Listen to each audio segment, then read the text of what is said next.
नमस्कार, मी गौरव देशमुख. सध्या आपल्यासोबत वैभवदादा सोनवणे आहेत. तर त्यांनी सुरुवातीला ते झेडपी शाळेमध्ये शिकले. त्यानंतर ते फर्ग्युसन कॉलेजमध्ये त्यांनी त्यांचं ग्रॅज्युएशन पूर्ण केलं. त्यानंतर अजिम प्रेमजी युनिव्हर्सिटीमध्ये त्यांनी त्यांचं मास्टर्ससाठी ते गेले.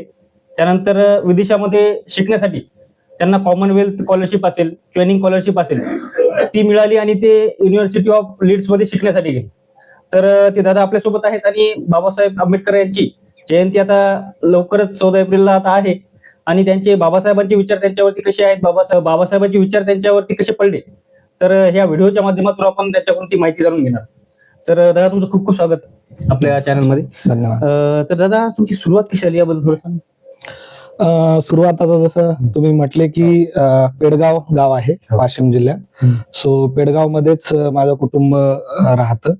पण तेव्हा आम्ही नाशिकला राहायचो. माझे वडील कन्स्ट्रक्शनचं काम करायचे आणि नाशिकले आम्ही माझी जवळपास पहिला वर्ग नाशिकलाच गेला. पण वडिलांचा ऍक्सिडेंट झाला, त्याच्यामुळे मग आम्ही गावी आलो आणि मग बाकीचं सगळं शिक्षण जे आहे जसं तुम्ही म्हटले जिल्हा परिषद मध्ये इथे, त्याच्यानंतर चिंचांब्याल भारत माध्यमिक मध्ये झालं. मेजर माझ्या शिक्षणात वाटा जो आहे तो सखाराम महाराज संस्थान आणि सखाराम महाराज विद्यालय लोणी यांचा आहे. कारण मी 7वी पासून लोणीला गेलो आणि 12वी पर्यंत मी तिथेच होतो. त्यामुळं संस्थानातले सगळे म्हणजे मार्गदर्शक कल्याण महाराज असतील, जोशी सर असतील, वसतिगृहाचे आमचे दळवे सर असतील, या लोकांनी घडवलं. आणि लायब्ररी मिळाली. सगळ्यात महत्वाचं म्हणजे सखाराम महाराज सार्वजनिक वाचनालय जे आहे त्या वाचनालयात जास्त वावर झाला. वाचनाची आवड किंवा सुरुवात घरापासूनच होती. वडिलांनी लहानपणापासून वाचायची सवय लावली. कारण जसं तुम्ही म्हटले की बाबासाहेबांचे विचार पहिल्यापासूनच घरात होते. पण लोणीला गेल्यानंतर असं झालं की वाचनालय मिळाल्यामुळं जे काही वाचता येईल ते सगळं मी वाचत गेलो. लायब्ररीमध्ये जेवढेही पुस्तकं होते, लायब्ररीमध्ये जेवढ्याही गोष्टी होत्या त्या सगळ्या ती सगळी पुस्तकं वाचली. त्याचा फायदा हा झाला की बऱ्याच वेगवेगळ्या विचारसरणी ज्या आहेत त्या समजून घेता आल्या. वेगवेगळे जे विचारवंत आहेत, म्हणजे मग बाबासाहेब असतील, अण्णाभाऊ साठे असतील, समग्र महात्मा फुले तिथे वाचले, समग्र शाहू तिथे वाचले, त्याच्यानंतर सावरकरांपासून ते विवेकानंदांपर्यंत सगळं तिथं वाचलं. त्यामुळं विचारसरणी कोणती वाचायची नाही किंवा कारण बाबासाहेब म्हणायचे तर ते ओरिजिनल विचार वाचण्यात आले. मग ते कोणत्याही विचारवंताचे असो, समाज सुधारकाचे असो, आणि त्याचा प्रभाव खूप जास्त झाला. तर या सगळ्यांमध्ये बाबासाहेबांनी जे सांगितलेलं किंवा शिक्षण हे वाघिणीचं दूध आहे, त्यामुळे शिक्षण महत्वाचं आहे.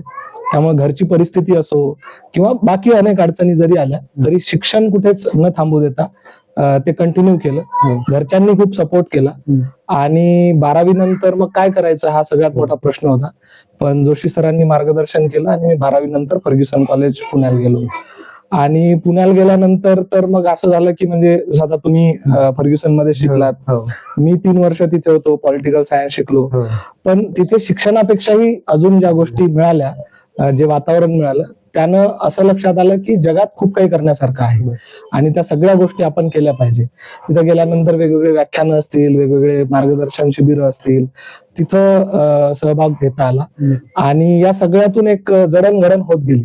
त्यामुळे असं म्हणता येईल की घरच्यांची शिकवण तर होतीच, पण त्याच्याही पलीकडे जाऊन वेगवेगळ्या लोकांचे विचार, वेगवेगळ्या समाज सुधारक असतील, वेगवेगळे जे जगात बदल घडवणारे लोक असतील, त्या सगळ्या लोकांना तिथं अभ्यासता आलं, त्या सगळ्या लोकांना तिथं समजून घेता आलं.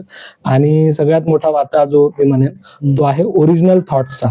या लोकांचे जे ओरिजिनल थॉट्स आहेत ते समजून घेता आले. तर आता मला विचारायचं होतं, तर तुम्ही फर्ग्युसनला गेले होते. आता एखादा विद्यार्थी आपल्या इकडचा असतो, त्याला फर्ग्युसन कॉलेजमध्ये माहित असते, पण ते जायचं असते. मग त्यानंतर युनिव्हर्सिटी ऑफ लीड्सला तुम्ही गेले, तर त्याबद्दलची थोडी माहिती द्या. तिथून तो प्रवास कसा झाला आणि कॉमनवेल्थ आपल्या स्कॉलरशिप असेल किंवा ट्रेनिंग स्कॉलरशिप असेल त्याबद्दल थोडंसं डिटेल्स.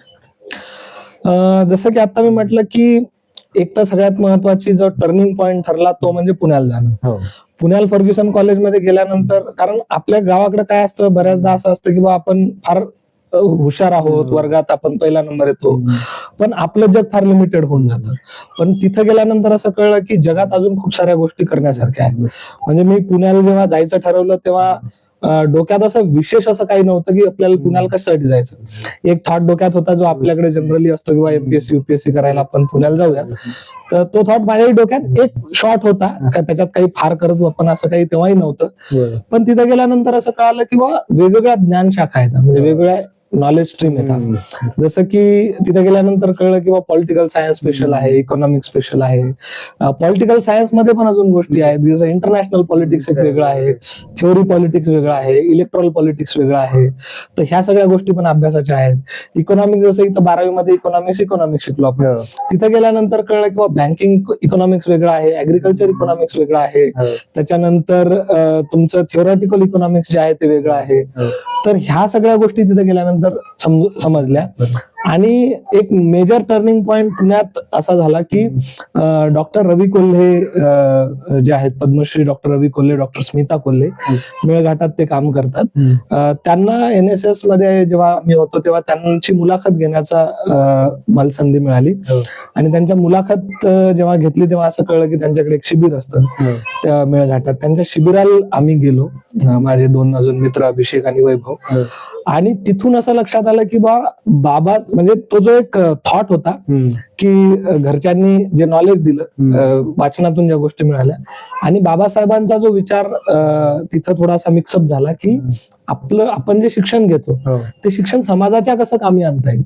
त्या शिक्षण म्हणजे पे बॅक टू सोसायटी. म्हणजे बाबासाहेब शिकले, बाबासाहेब विदेशात गेले, बाबासाहेब तिथून वेगवेगळ्या डिग्र्या त्यांनी घेतल्या, पण ते विदेशात नाही राहिले. त्यांनी भारतात परत येऊन इथल्या समाजासाठी, इथल्या महिलांसाठी, शेतकऱ्यांसाठी काम केलं. तो थॉट कुठेतरी मेळघाटात गेल्यानंतर जेव्हा डॉक्टर रवी कोल्हेंसोबत आम्ही राहिलो तेव्हा लक्षात आलं की how to pay back society, किंवा सोसायटीला कसं वापस आपण देऊ शकतो आपलं नॉलेज. मग असं लक्षात आलं की समाजात ज्या वेगवेगळ्या गोष्टी आहेत आपल्या नॉलेजचा फायदा आपण कसा करू शकतो. मग तेव्हा एक थॉट हाही होता की आपण इंटरनॅशनल पॉलिटिक्स घेऊन म्हणजे शिकण्यासाठी JNU जावं, किंवा ऍग्रिकल्चर इकॉनॉमिक्स शिकण्यासाठी गोखले इन्स्टिट्यूटला जावं. पण यामध्ये एक मार्ग अजून सापडला, तो म्हणजे अजिम प्रेमजी विद्यापीठ जे बँगलोरला आहे, की तिथं डेव्हलपमेंटच्या पर्स्पेक्टिव्हनं वेगवेगळ्या गोष्टी शिकवल्या जातात. तो डेव्हलपमेंटचा पर्स्पेक्टिव्ह जेव्हा तिथं शिकण्यासाठी मग ठरलं की आपण तिथे जायचं. कारण जेव्हा मी बाबांशी बोलत होतो तेव्हा बाबा म्हणत किंवा नॉलेज घेऊन समाजात काम करणं फार महत्वाचं आहे. समाजसेवक नाही बनायचं आपल्याला समाजसेवक न बनता एक समाजात सोशल रिस्पॉन्सिबिलिटी कशी आणता येईल. त्यामुळं इमोशन असल्या पाहिजे, पण त्या इमोशनले नॉलेजची एक जोड असणं फार महत्वाचे. त्यामुळे फक्त इमोशन असणं, मग समाजासाठी आपल्याला चांगलं काहीतरी करायचं, मग आपण समाजसेवक नाही बनायचं. आपण सोशल रिस्पॉन्सिबिलिटी घेऊन समाजात जायचं असेल तर आपल्याला नॉलेज असणं महत्वाचं. मग ते नॉलेज कुठं घ्यायचं, तर मग अजिम प्रेमजी विद्यापीठासारख्या ठिकाणी ते नॉलेज मिळण्याची संधी होती. तिथे गेलो. तिथून गेल्यानंतर तिथे 2 वर्ष शिकलो. तिथून जग पाहता आलं. म्हणजे जे जगातले मोठे मोठे तत्वज्ञ आहेत, म्हणजे मग फुको सारखा तत्वज्ञ असेल, किंवा ग्रामसी सारखा तत्वज्ञ असेल, किंवा युकेचा विचार केला तर विन्स्टन चर्चिल जे युकेचे पंतप्रधान होते, त्यांचा वेगवेगळ्या दृष्टिकोनातून अभ्यास करता आला. आणि पण अगेन थॉट तोच होता तोपर्यंत की गावात जायचं, समाजात बदल घडवायचा. मग प्रधान नावाची जी एक संस्था आहे भारतात काम करते, तर प्रधानच्या माध्यमातून मध्य प्रदेशमध्ये काम करायला सुरू केलं. जवळपास एक 5 वर्ष तिथे काम केल्यानंतर असं लक्षात आलं की आपण कुठेतरी आता एक स्टॅग्नंट झालोय. म्हणजे आपलं नॉलेज जे आहे ते आता लिमिटेड झालं, साचलंय सगळं, आणि काय फ्रेश असं काही नाही आपल्याकडे. आपल्याकडे जे नॉलेज होतं ते सगळं आपण गावातल्या लोकांना देतोय, तिथं ट्रान्सफॉर्मेशन काही होत नाही. मग लक्षात आलं की ट्रान्सफॉर्मेशन कसं आणता येईल. त्यासाठी मी परत शिकायचं ठरवलं. कारण जसं बाबासाहेब म्हणतात की व्यक्ती हा आजन्म विद्यार्थीच असतो, तर परत शिकायचं ठरवलं. मग ज्या गोष्टीत माझ्यात कमतरता होती, जसं क्लायमेटचा विषय मी निवडला. आणि क्लायमेटमध्ये की समाजात आज क्लायमेटचा जो परिणाम होतोय आपल्या समाजावर, मग शेतकरी असतील, महिला असतील, लहान मुलं असतील, क्लायमेटचा परिणाम सगळ्यांवरच होतो. पण असं होतं की जो समाजातला शेवटचा घटक आहे, मग त्या शेतकरी, महिला, आदिवासी, दलित इथला जो आहे, त्यांच्यावर क्लायमेटचा जास्त परिणाम होतो. कारण की त्यांच्याकडं त्याच्यासोबत फाईट करण्यासाठी रिसोर्सेस नाही. मग हा क्लायमेटचा यांच्यावर जो परिणाम होतोय तो आयदर कमी कसा करता येईल, किंवा जो परिणाम होतोय त्याच्या तो कोप अप करण्यासाठी रिसोर्सेस कसे वाढवता येतात. मग याच्यासाठी भारतात विचार केला आधी. भारतात तसे काही कोर्सेस सापडले नाही. मग ठरवलं की आपण आता फॉरेन जायचं आणि मग त्याची तयारी सुरू केली. वेगवेगळ्या स्कॉलरशिपचा अभ्यास केला. माझा जो तिथला काम होतं त्या कामाचं रिप्रेझेंट केलं. काही फार विशेष मेहनत मी नाही केली, कारण की बेस तयार होता कामाचा.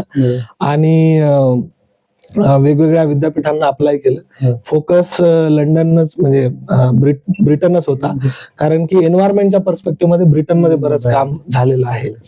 तर ते केलं आणि मग ब्रिटिश गव्हर्नमेंटच्या स्कॉलरशिपसाठीच अप्लाय करायचं असं ठरवलं. भारत सरकारच्या, महाराष्ट्र शासनाच्या स्कॉलरशिप पण आहेत, पण दुर्दैवानं त्याच्यामध्ये एवढा स्ट्रगल आहे, ज्या आधीचे मित्र गेले होते त्यांच्याकडून जे अनुभवलं, त्यामुळे महाराष्ट्र सरकार किंवा भारत सरकारच्या स्कॉलरशिपला मी अप्लाय नाही केलं. आणि ब्रिटिश गव्हर्नमेंटच्या ज्या 2 महत्वाच्या स्कॉलरशिप होत्या त्यांना अप्लाय केलं. आणि मग दोन्ही स्कॉलरशिप मिळाल्या, कॉमनवेल्थ आणि चेवनिंग.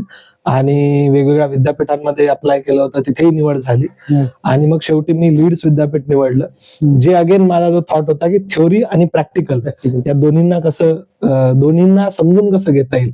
जे आपण वर्गात शिकतोय ते सोसायटीत जे घडतंय ते वर्गात शिकवल्या गेलं पाहिजे, आणि जे वर्गात शिकवल्या जाते ते मी वापस येऊन समाजात कसं त्याचा उपयोग करेन ते शिकायचं म्हणून मग लीड्स विद्यापीठात गेलो आणि कॉमनवेल्थ स्कॉलरशिप मी घेतली. असा तो सगळा लंडनला जाण्याचा प्रवास होता. आता तुम्ही बाबासाहेबांबद्दल सांगितलं, तर आता तुम्ही ब्रिटनमध्ये गेले, तिथंच लंडन स्कूल ऑफ इकॉनॉमिक्स मध्ये बाबासाहेब शिकलेले. युनिव्हर्सिटी ऑक्सफोर्ड मध्ये पण शिकलेत असं माहिती नाही, ऑक्सफोर्ड मध्ये नाही शिकले, लंडन स्कूल ऑफ. तर बाबासाहेबांबद्दल तिथं कसे थॉट्स होते तुमच्या मनात, आणि तिथं तुम्ही बाबासाहेबांबद्दल काय गोष्टी नवीन ऐकल्या किंवा बघितल्या, त्याबद्दल तिथले म्हणजे मुलांचे विचार कसे होते बाबासाहेबांबद्दल, तसं त्याबद्दल थोडं नॉलेज. फार म्हणजे इंटरेस्टिंग आहे की ग्लोबल दृष्टिकोनातून बाबासाहेब काय आहेत किंवा कसे आहेत. पहिली गोष्ट तर ही होती की म्हणजे युके जाण्यामागचा, जेव्हा मी चेवनिंगचा इंटरव्ह्यू देतो तेव्हा त्यांनी एक प्रश्न विचारलेला की अभ्यासाव्यतिरिक्त काय तिथे अजून एक्सप्लोर करायची इच्छा आहे. तेव्हा माझं एक उत्तर हे होतं की बाबासाहेब जिथे शिकले किंवा बाबासाहेब ज्या घरात राहिले तिथे जाण्याची माझी फार इच्छा आहे. कारण की तो एक मोमेंट होता जिथं म्हणजे जेव्हा आम्ही तिथे गेलो तेव्हा असं लक्षात आलं की 2023 मध्ये आम्हाला तिथे खूप स्ट्रगल करावा लागतोय, लँग्वेज वाईज, राहण्यावाईज. कारण की म्हणजे माहिती नाही, ट्रेन कशा पकडायच्या इथपासून ते जेवण आपल्या इकडचं तिथे मिळणं मुश्किल, तो एक विचार. मग हा विचार होता की 100 वर्षापूर्वी म्हणजे बाबासाहेब जेव्हा तिथे गेले तेव्हा तिथे ना ट्रान्सपोर्ट व्यवस्थित होता. आता आम्ही ज्या घरात राहायचो तिथे हिटर सिस्टम होती, सगळीकडेच हिटर, म्हणजे विद्यापीठात सगळीकडे हिटर सिस्टम, कारण थंडी बाजू नये. त्यावेळेस ती सिस्टम डेव्हलप होती का?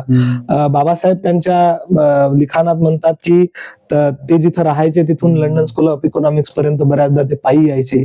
एवढ्या थंडीत पायी येणं, आणि 100 वर्षापूर्वी हा माणूस तिथे जातो आणि असं काहीतरी करतो की आज प्रत्येक जणासाठी ती जागा ऍक्सेसिबल बनते. म्हणजे जो आपण कधीच विचार नाही करू शकत की आपण लंडनला जाऊ शकू, पण बाबासाहेबांच्या विचारांमुळे म्हणा किंवा बाबासाहेबांनी जी प्रेरणा दिली त्यातून तिथे आपण जाऊ शकलो. तिथे गेल्यानंतर एक वेगळे बाबासाहेब समजले. म्हणजे पुण्यात जेव्हा मी गेलो तेव्हाच एक बाबासाहेबांचा वेगळा दृष्टिकोन लक्षात आला होता. तेव्हा मी बऱ्याचदा असं म्हणतो की मी बाबासाहेबांना 2 कॅटेगरीत नेहमी पाहतो, एक बाबासाहेब म्हणून आणि एक डॉक्टर आंबेडकर म्हणून. जे बाबासाहेब आपण समाजासाठी, जे बाबासाहेब आपण म्हणतो ज्यांनी सामाजिक उद्धाराचं काम केलं, पण एक थिंकर बाबासाहेब, एक तत्ववेत्ते बाबासाहेब, एक काय म्हणता येईल त्याला, मग ते पॉलिसी ड्राफ्ट करणारे, हिंदू कोड बिल ड्राफ्ट करणारे, मजुरांसाठी काम करणारे, कोकणातली खोती डिमॉलिश करणारे, रिझर्व्ह बँकेची स्थापना करणारे, दामोदर हिराकुंड सारखा प्रकल्प इस्टॅब्लिश करणारे जे बाबासाहेब आहेत त्यांना मी डॉक्टर आंबेडकर जे म्हणतो. तिथे गेल्यानंतर लक्षात आलं की बाबासाहेबांचा थॉट हा फक्त भारतापुरता, महाराष्ट्रापुरता, एका समाजापुरता मर्यादित नाही, तर बाबासाहेबांनी ग्लोबल लेवलवर काय काम केलं. आमच्या लीड्स विद्यापीठातच एक प्रोफेसर आहेत ज्यांनी बाबासाहेबांवर पुस्तक लिहिलं. त्यांच्यासोबत, कारण ते लीड्स विद्यापीठातच असल्यामुळे त्यांच्यासोबत खूप वेळ व्यतीत करता आला, विल्यम गोड म्हणून. आणि वेगवेगळ्या विद्यापीठांमध्ये जेव्हा आम्ही जात होतो, मग ते लंडन स्कूल ऑफ इकॉनॉमिक्स असेल, लंडन स्कूल ऑफ इकॉनॉमिक्स मध्ये बाबासाहेबांचा पुतळा आहे आणि तिथे बाबासाहेबांच्या म्हणजे विचारांवर जे काम केलं जातं. आता मी कालच म्हणजे बघितलं बघितलं की जे आमचे युके मधले मित्र आहेत, हो. ब्रिटिश गव्हर्नमेंट जे आहे ते बाबासाहेबांचा जयंती जी आहे ती इक्वेटी दिवस म्हणजे दिवस म्हणून तिथं हो. ब्रिटिश पार्लमेंटमध्ये सेलिब्रेट करतायत. हो. त्यामुळं ग्लोबल लेवलवर बाबासाहेबांचा जो थॉट आहे तो खूप वेगळ्या पद्धतीनं तिथे आहे. बरोबर. बाबासाहेब तिथे म्हणजे इथे कास्ट बद्दल बोलणारे बाबासाहेब, इथे इकॉनॉमिक्स बद्दल बोलणारे बाबासाहेब हे ग्लोबल लेवलवर पण एक्झिस्ट करतात. म्हणजे तिथल्या ज्या इकॉनॉमिक पॉलिसी आहेत, तिथले जे म्हणजे तिथे कास्ट तेव्हा नव्हती, पण आज जेव्हा मायग्रेशन होतंय, आज जेव्हा भारतातून किंवा वेगवेगळ्या खंडातून लोक तिथं जात आहेत, तेव्हा तिथं जी असमानता आहे त्या असमानतेचा जो लढा ते लोक करतायत, त्या लढ्याचं प्रतीक बाबासाहेब तिथं आहेत लंडनमध्ये, युके मध्ये. म्हणजे आपण असं भारतात म्हणू की बाबा जर कुठे अन्याय अत्याचार झाले तर तिथे आपण बाबासाहेबाचा फोटो किंवा तिथे आपण बाबासाहेबांचे विचार पाहतो, कारण ते अन्यायाविरुद्ध लढा देण्यासाठी प्रेरणादायक विचार आहेत. पण ग्लोबल लेवलवर पण जिथे अन्याय होतात किंवा जिथे समानतेच्या चर्चा होतात तिथे बाबासाहेब एक्झिस्ट करतात. हा विचार तिथे आला आणि प्रत्येक वेळी हे लक्षात आलं की जेव्हा जेव्हा मी तिथे हा थॉट मांडायचो की आय एम फ्रॉम महाराष्ट्र किंवा आय एम फ्रॉम इंडिया, तेव्हा लोक ज्या आदरानं पाहायचे तो आदर हाच होता की हे जी लोक आहेत किंवा हा जो व्यक्ती आहे हा बिलॉंग करतो बाबासाहेबांच्या याच्यातून, ज्यांनी भारताचं संविधान लिहिलं, ज्यांनी इक्विटी जस्टिसचा थॉट इथे मांडला. त्यामुळे तिथे बाबासाहेबांवर अभ्यास करणारे, तिथं बाबासाहेबांवर रिसर्च करणारे, तिथं बाबासाहेबांना मानणारे वेगवेगळ्या अँगलना, म्हणजे असं नाही की फक्त थेरॉटिकल, म्हणजे प्रोफेसर आहेत जे बाबासाहेबांना मानतात, तिथे जे पॉलिटिशियन्स आहेत ते बाबासाहेबांना मानतात, तिथं जे वेगवेगळे ऍक्टिव्हिस्ट आहेत ते बाबासाहेबांना मानतात.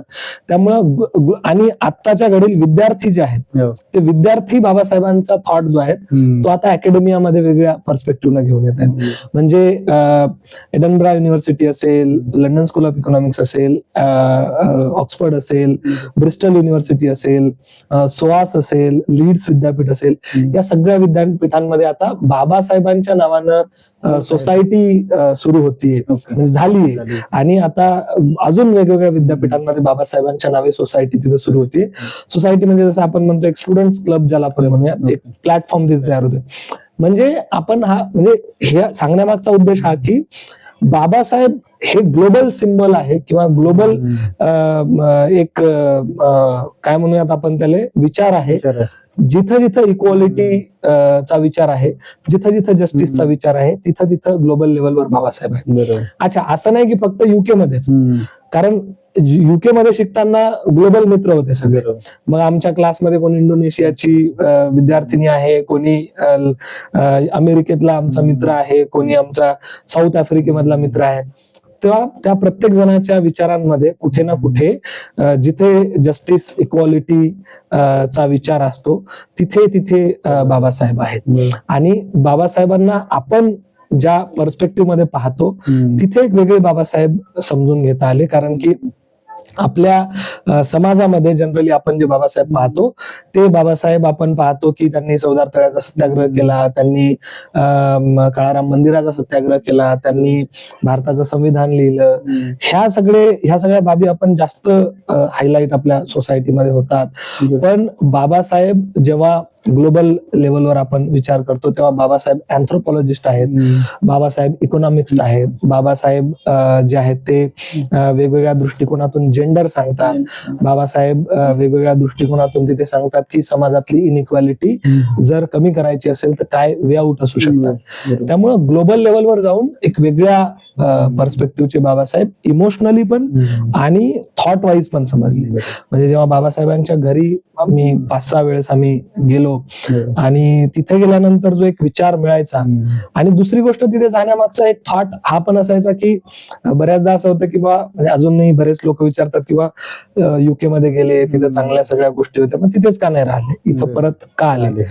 अगेन त्याच्या मागे पण तो थॉट असायचा की जेव्हा जेव्हा आम्ही बाबासाहेबांच्या घरी गेलो तेव्हा असं लक्षात आलं की खरंच जर बाबासाहेब युके मध्येच राहिले असते काय तर युकेचं कदाचित बाबासाहेब म्हणजे बऱ्याचदा आम्ही इंटरनल जेव्हा डिस्कशन करायचो वेगवेगळ्या प्रोफेसर सोबत पण, तेव्हा ते म्हणायचे की कदाचित बाबासाहेब युकेचे पंतप्रधान झाले असते, कदाचित बाबासाहेब अमेरिकेत गेले असते तर तिथे मोठ्या पदावर असते, पण कदाचित युके मधले मोस्ट रिचेस्ट म्हणजे अतिश्रीमंत बाबासाहेब झाले असते, पण बाबासाहेब परत आले, त्यांनी इथल्या लोकांसाठी काम केलं. मग असं तेव्हा तो थॉट जो आहे, जेव्हा जेव्हा असं वाटायचं की इथे राहू शकतो का आपण, तेव्हा असं लक्षात यायचं की नाही, बाबासाहेब परत गेले.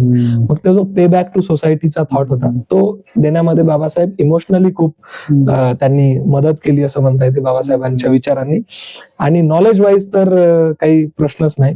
वेगवेगळ्या लेवलवर जेव्हा आम्ही तिथं बोललो, वेगवेगळ्या लेवलवर आम्ही चर्चा केल्या, म्हणजे मला एक प्रसंग आठवतो जिथं बाबासाहेबांचा विचार मी खूप थॉटफुली मांडला.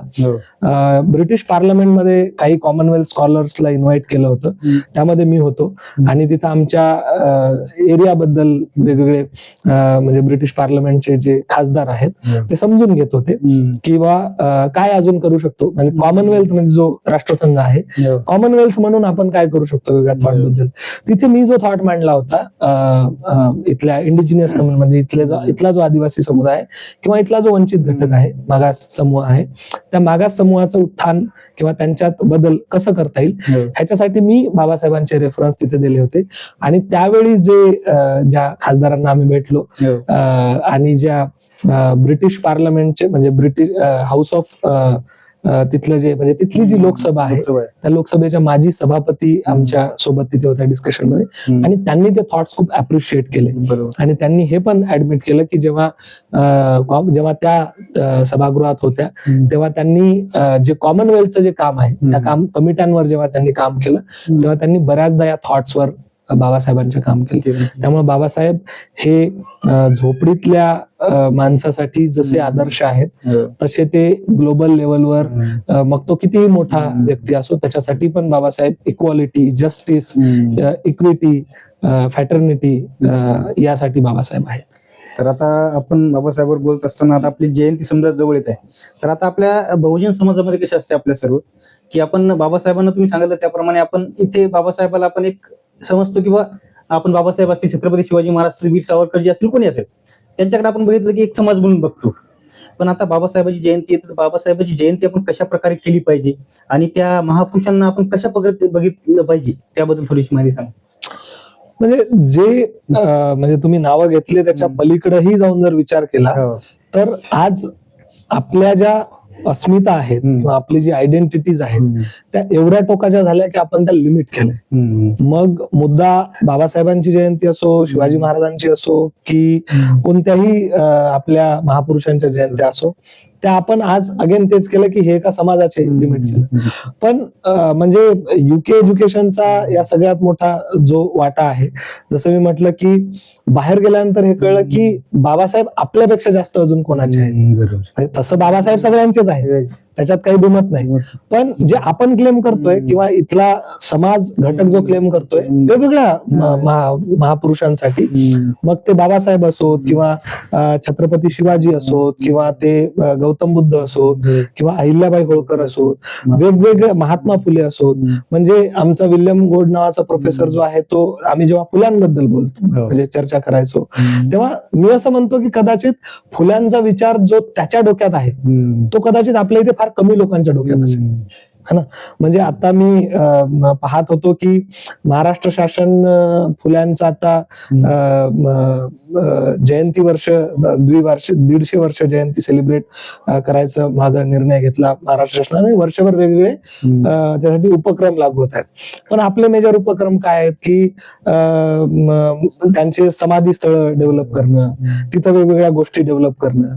मग माझा मुद्दा आहे की समाधी स्थळ डेव्हलप केल्या म्हणजे ठीक आहे तुम्ही करा, हरकत नाही, पण त्याच्या पलीकडे जाऊन अजून काय करू शकतो, त्यांचा थॉट समाजात जावा म्हणून.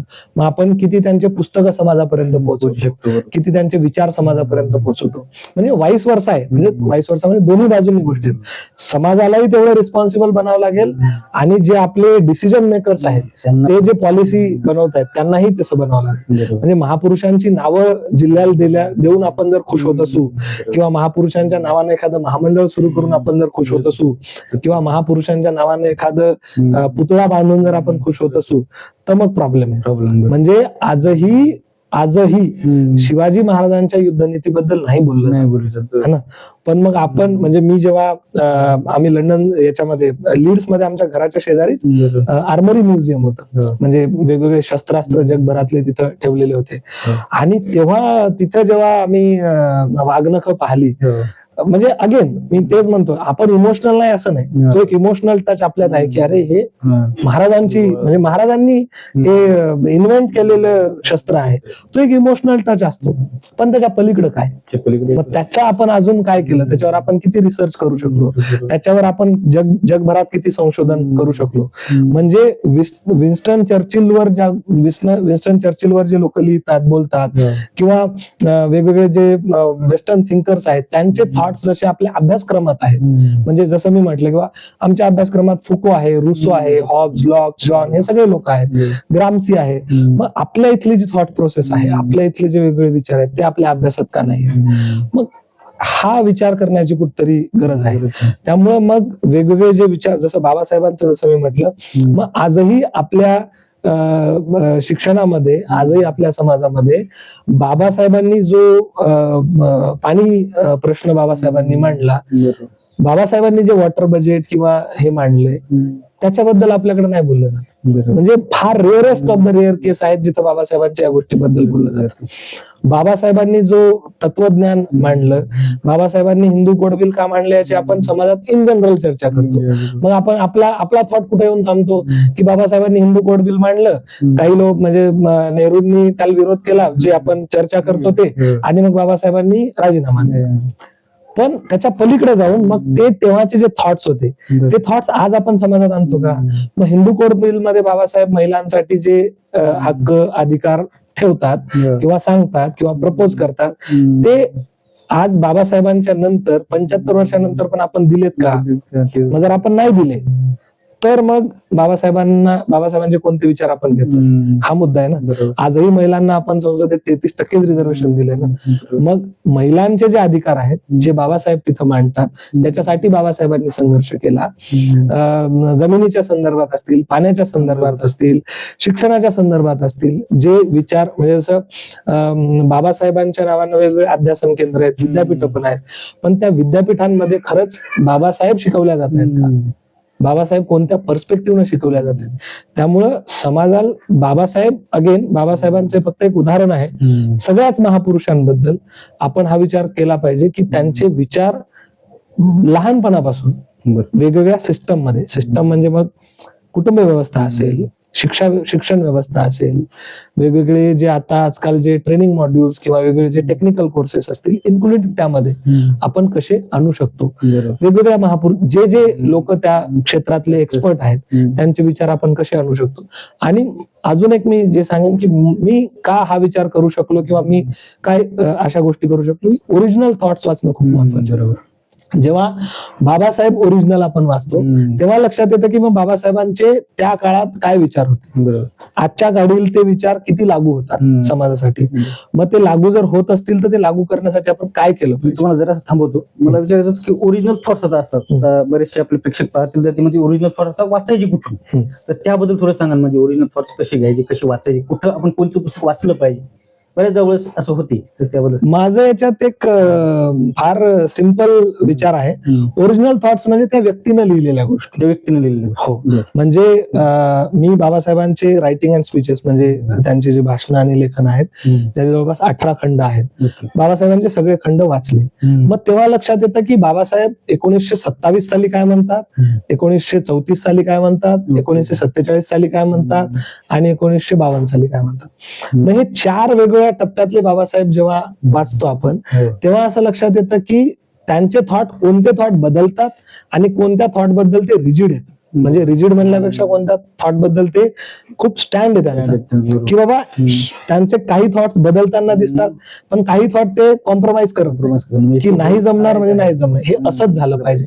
पण बऱ्याच थॉट्स मध्ये ते कॉम्प्रोमाइज करतात. म्हणजे आय डोंट नो, हे कदाचित पॉलिटिकल होईल, पण बरेच लोक म्हणतात की बाबासाहेबांनी म्हटलं काँग्रेस जळतं घरी, है ना, त्याच्यात जाऊ नका. हे बाबासाहेब एका ठिकाणी म्हणतात, पण परत मुद्दा हाच येतो की काँग्रेसच्याच सरकारमध्ये बाबासाहेब कायदे मंत्री होतात. मी असं नाही म्हणत की काँग्रेसनं बाबासाहेबांना कायदे मंत्री करून फार मोठी गोष्ट केली, ती कदाचित काँग्रेसचीच गरज होती. कदाचित बाबासाहेबांना एवढा कायदे तज्ञ विद्वान नव्हता तेव्हा, किंवा Babasaheb is the only person जे त्या गोष्टीला न्याय देऊ शकत. पण बाबासाहेबांनी तेव्हा जो लॉंग टर्म विचार केला, बाबासाहेब त्यांनी जर हा विचार केला असता की यार काँग्रेस तर जळतं घर आहे, त्यात तर जायचंच नाही, मग मी काय यांच्या सरकारमध्ये जाऊ. मग बाबासाहेब काँग्रेसमध्येही जातात, बाबासाहेब निवडणूकही लढवतात, बाबासाहेब कायदे मंत्री होतात, आणि कायदे मंत्री झाल्यानंतर बाबासाहेब इथल्या मजुरांसाठी, इथल्या महिलांसाठी वेगवेगळे कायदे करतात. बाबासाहेब जेव्हा घटना लिहितात तेव्हा ते इथल्या म्हणजे इथला जो बहुजन वर्ग ज्याला आपण म्हणतोय त्या बहुजन वर्गासाठी घटनेत वेगवेगळ्या तरतुदी करतात, महिलांसाठी वेगवेगळ्या तरतुदी करतात. त्यामुळं महापुरुषांचे जे विचार आहेत ना ते बदललेले आहेत. तर ते बदलते विचार पण आपण समजून घेतले पाहिजे, आणि जे त्यांचे विचार स्टँड जो त्यांचा क्लिअर आहे की हे नाही बदल, नॉन निगोशिएबल जे आहे ते पण आपण समजून घेतले. मग तेव्हा आपल्याला समजून म्हणजे आपल्याला आपला स्टँड तयार करते किंवा हे बदलू शकते, हे नाही बदलत. म्हणजे बऱ्याचदा असं होतं की लोक मला बऱ्याचदा म्हणतात किंवा तू या स्टेजवर गेलं पाहिजे, त्याच स्टेजवर खाऊन जातं, या लोकांसोबत का म्हणजे या लोकांना का इंटरव्ह्यू देतं किंवा यांच्या याच्यावर जाऊन का भाषण करतं. मुद्दा तोच आहे की विचार समाजापर्यंत जाणं गरजेचं आहे. स्टेज कोणता आहे, कदाचित मी तिथे गेल्यानंतर त्यांचेही विचार बदलतील, असंही होऊ शकतं. मग मी जर असं म्हणेन की नाही बा हा उजव्या विचारसरणीचा आहे, मी तिथे जाणारच नाही. मग तिथं जे असे लोक आले आहेत ज्यांना उजव्या विचारसरणीवाले लोक, ज्यांचा ब्रेन वॉश म्हणा किंवा त्यांच्यावर वेगळे विचार थोपत, कदाचित मी गेल्यानंतर मी तिथे समतावादी विचार पोहोचवू शकेन कदाचित. तर तो विचार अगेन बाबासाहेबांच्याच विचारातून मी समजतो की मला मिळाला की कुठं आपण स्वतःला मोल्ड करायचं आणि कुठं आपण स्वतःला स्टँड ठेवायचं. मग काही गोष्टी आहेत ज्या नॉन निगोशिएबल आहेत, नाही जमणार म्हणजे नाही जमणार, पण काही गोष्टीत आपण लॉंग टर्म विचार केला पाहिजे. त्यामुळे मी म्हणतो की जे ओरिजिनल आहे, आणि आता आजकाल चांगली गोष्ट अशी झाली की वेगवेगळे म्हणजे पुस्तकं जे आहेत ते ऑनलाईन अवेलेबल आहेत. म्हणजे बाबासाहेबांचे रायटिंग अँड स्पीचेस जे आहेत ते छोट्या ऍप मध्ये अवेलेबल आहेत. आपण आपलं काम करताना, आपण आपलं म्हणजे अभ्यासातून बोर झाल्यानंतर काही कोणीही वाचू शकतं. बरेच आता ऑडिओ स्वरूपात, व्हिडिओ स्वरूपात पण गोष्टी आहेत. म्हणजे आता मागे आमचे मित्रच आहेत, त्यांनी बा भीमा नावाचं एक छोटं कॉमिक बुक तयार केलं. म्हणजे आता बाबा छोटा मुलगा आहे, 4 वर्षाचा 5 वर्षाचा, त्याला माहिती, त्याला बाबासाहेब समजून सांगायचे.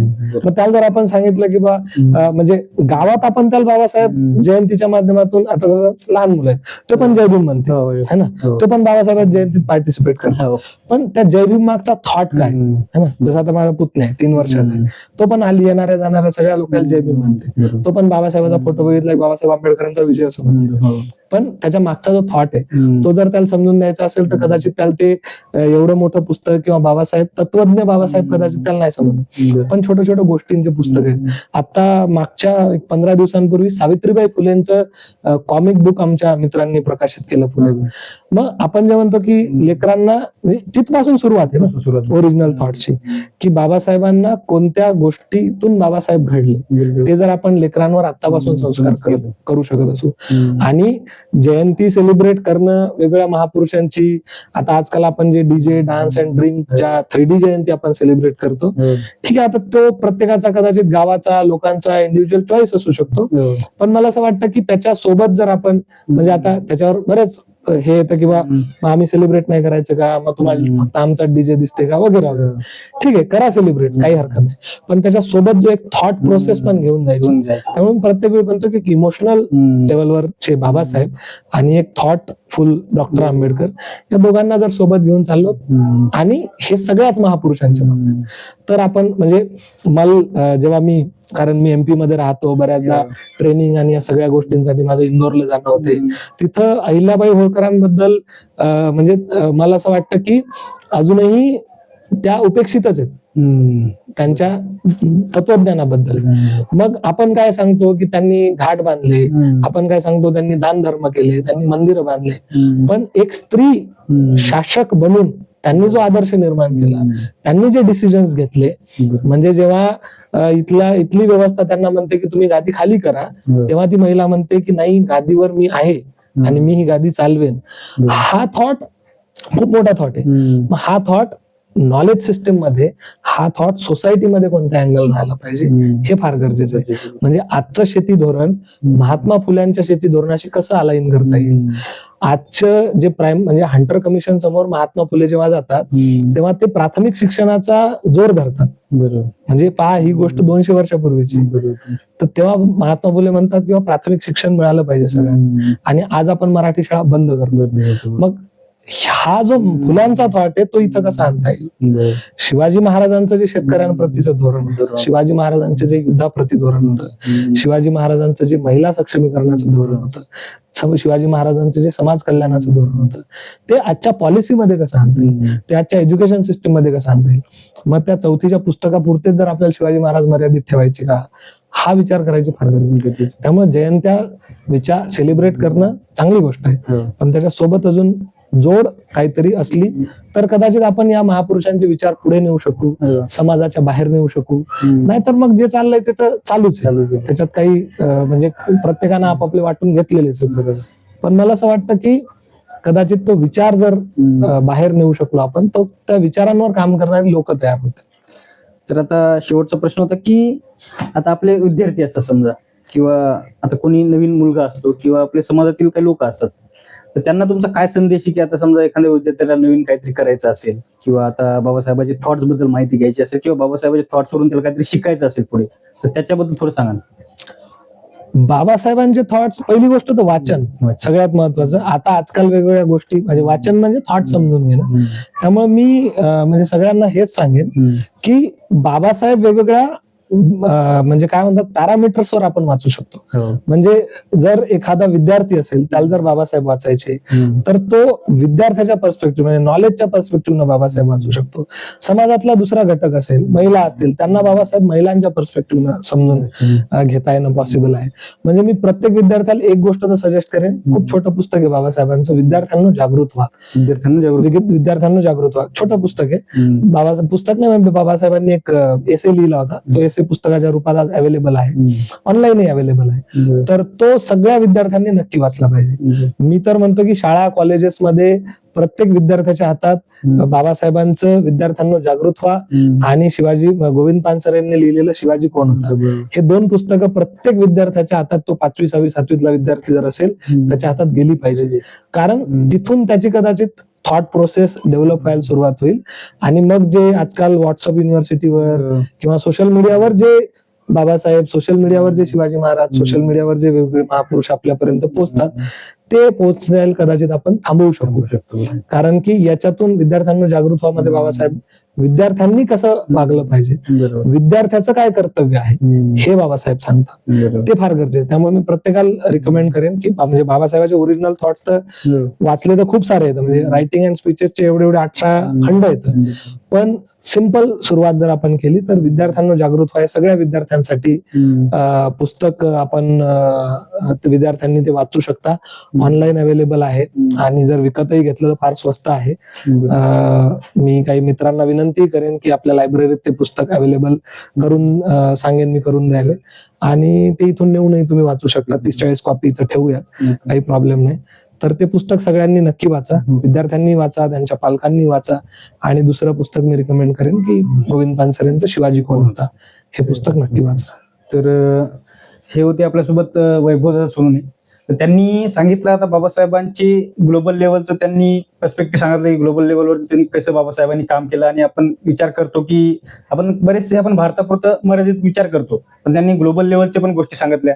त्यानंतर बाबासाहेबांचं त्यांनी लंडन स्कूल ऑफ इकॉनॉमिक्स मधल्या काही त्यांच्या आठवणी सांगितल्या, तर त्यांच्या ते घरी गेले होते.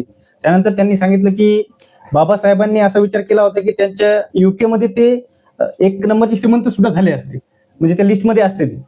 तर त्यांनी ते सोडून ते इथे आपल्या भारतामध्ये आली आणि त्यांनी आपल्या समाजासाठी असेल हे त्यांनी काम केलं. म्हणजे ते त्यांनी असं सांगितलं की आपण शिक्षण तर असलंच पाहिजे, पण आपण समाजासाठी काय करू शकतो हे त्यांनी सांगितलं. आता वैभवदांनी सांगितलं की आता पुस्तक जे वाचायचे असतील तर विद्यार्थ्याची आपण काय म्हणलं, विद्यार्थ्यांना जागृत विद्यार्थ्यांना जागृत हा एक पुस्तक आहे, आणि शिवाजी कोण होता हे एक पुस्तक आहे. तर हे 2 पुस्तकं तुम्ही वाचले पाहिजे असं त्यांचं मत आहे. तर आमचा हा पूर्ण तुम्ही व्हिडिओ बघितल्याबद्दल तुमचे खूप खूप धन्यवाद. आमच्या इंस्टाग्राम पेजला नक्की फॉलो करा आणि आमच्या YouTube चॅनल नक्की सबस्क्राईब करा. थँक्यू.